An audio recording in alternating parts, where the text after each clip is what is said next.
Assalamualaikum warahmatullahi wabarakatuh. Hai pemirsa Yubion TV, apa kabarnya? Semoga kita semua dalam keadaan sehat ya pemirsa.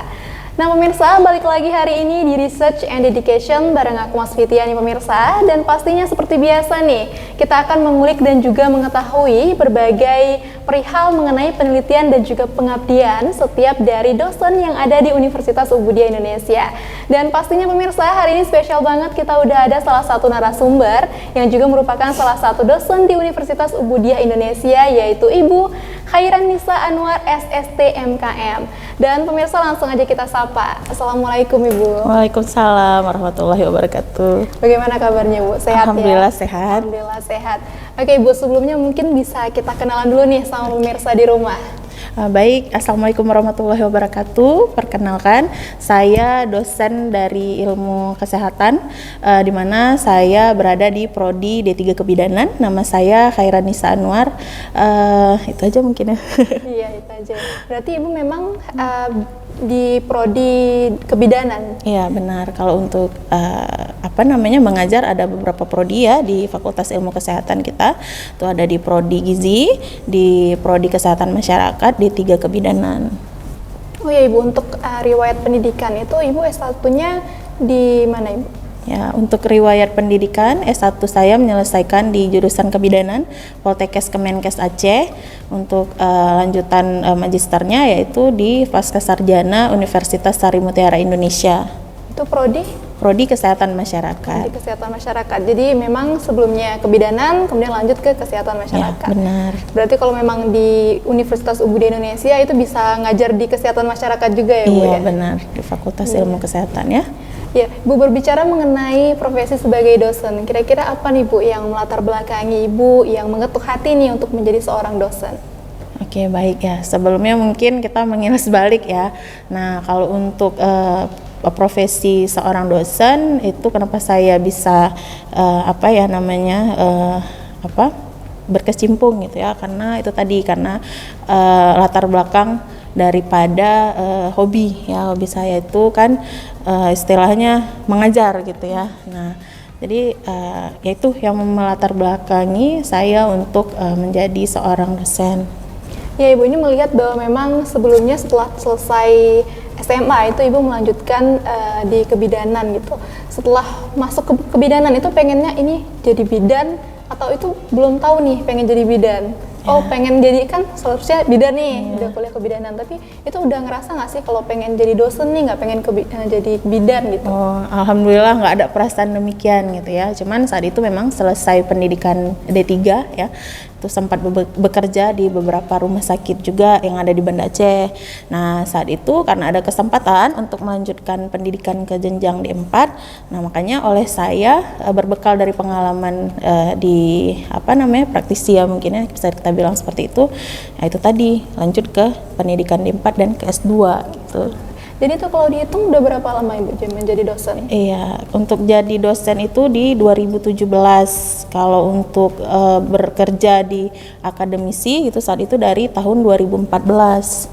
Oke, berarti memang sudah banyak sekali nih pengalaman Ibu Khairanisa gitu ya. Jadi nggak cuma sebagai dosen, tapi sebelumnya juga pernah bekerja sebagai praktisi ya, bidan di berbagai rumah sakit tentunya. Iya, ada 3 rumah sakit lah ya. 3 rumah sakit, luar biasa sekali ya Ibu. Nah Ibu, kita langsung masuk aja nih ke pembahasan kita, yaitu mengenai penelitian yang sudah Ibu lakukan.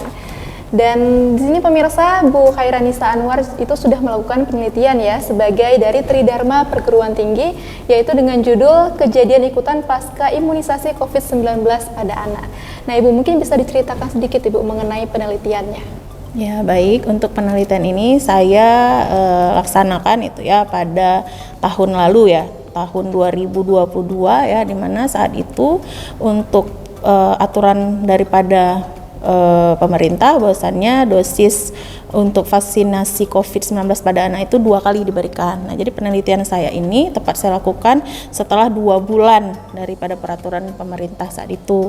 Nah, adapun yang saya temui mungkin ya dari hasil penelitian ini bahwasannya memang kalau untuk di lokasi penelitian saya itu cakupannya adalah 1 kecamatan ya, 1 kecamatan yang ada di Banda Aceh, di mana ada 1 sampel sekolah yang saya rasa bisa mewakili, karena di mana total dari keseluruhan anak yang telah diberikan dosis kedua itu hampir 75% gitu.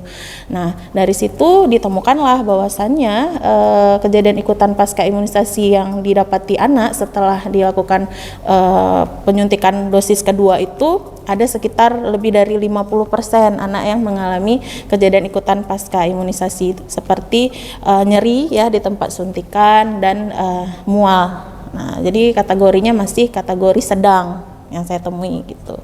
Iya Ibu, memang kalau setiap imunisasi itu pastinya selalu ada ya, misalnya kayak ringan-ringan aja, misalnya kayak saya dulu juga pernah itu Ibu, kayak ada nyeri sedikit di tempat bekas suntikan, kemudian demam. Jadi kalau memang berbicara tentang ikutan itu nggak cuma di vaksinasi COVID-19 aja, memang di setiap imunisasi itu selalu ada ikutannya gitu ya Bu ya. Tadi mengenai kira-kira ada nggak sih Bu tantangannya dalam menjalani penelitian ini? Ya benar, kalau untuk tantangannya sendiri karena saat itu kan banyak sekali ya para orang tua ya mungkin enggan memberikan ya, mungkin karena ditakutkan ada hal-hal yang di luar daripada harapan gitu ya, seperti mereka berpikir nanti bakal terjadi hal-hal yang ditakuti lah. Nah, tentunya saat saya mengambil judul penelitian ini tentu ada penolakan gitu ya, penolakan oleh mereka tidak mau jadi responden. Nah, karena kita berbekal dari beberapa pengalaman kita gitu kan, kita coba mendekati ya bahwasannya memang tidak ada pengaruh apapun hasil penelitian ini, dan ketika nanti disampaikan saya juga tidak akan mempublish di mana tempat lokasi penelitiannya. Ini seperti itu. Oh iya, tadi mengenai penelitian ya itu Ibu ya, itu di salah satu sekolah yang mana Ibu? Yang ada di Banda Aceh. Yang ada di Banda Aceh.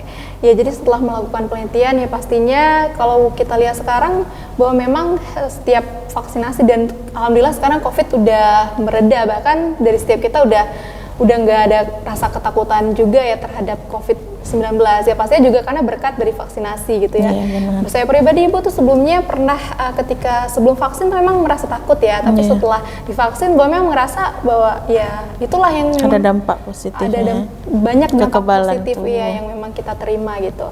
Nah Ibu, tadi kita sudah berbicara mengenai penelitian, mungkin langsung aja kita bahas nih pengabdian ya Ibu ya. Boleh. Tapi sebelum itu pemirsa, saat lagi kami akan kembali dan membahas mengenai pengabdian Ibu Khairinisa Anwar SST MKM.